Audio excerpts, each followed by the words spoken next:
Anyone else out there kind of a klutz when they were growing up? Like the kind of klutz that trips going up the steps? That was me.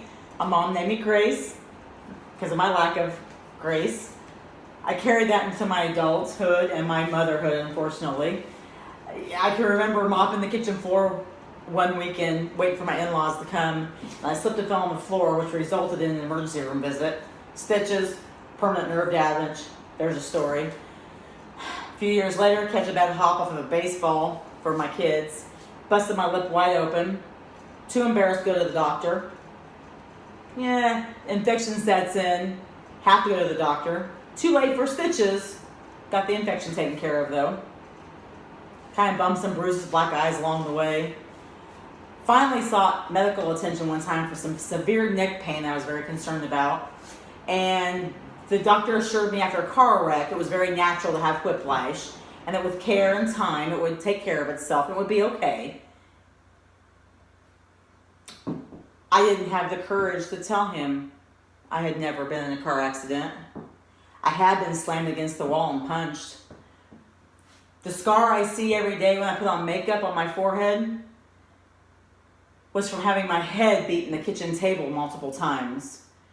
The split lip that I see, the disfigured lip, every time I put on lipstick, was from a backhand on the way home from a night out when the night didn't go as well as he expected. But nobody knew. I was very good at making up stories, giving excuses, covering up. Nobody knew. That's a lie, I believe, until my 13-year-old daughter asked me one day why I didn't divorce her father. I was shocked that she knew, and then I was saddened, and I was ashamed. And you might ask why you might ask why you stay. Well, I stayed for 20 years because I believed in my wedding vows, for better or for worse. I stayed for 20 years because I had children and I loved him. I stayed for 20 years because it said I would never find someone else like him. Well, the day that I moved out and the day that I filed for divorce, I prayed that he was right. I would never find someone else like him.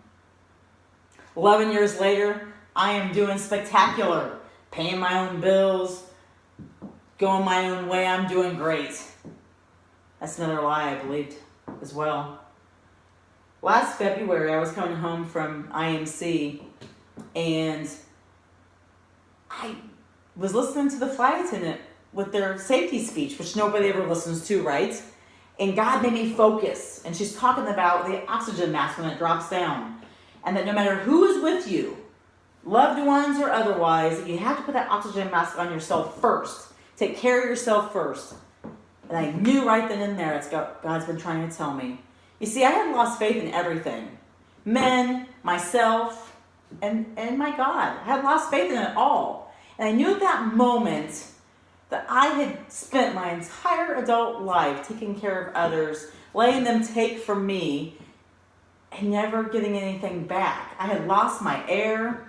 I had, in essence, lost my oxygen. Today is the first day that I've really talked openly about my story and about the things I have been through. And I believe that God put me here today for a reason.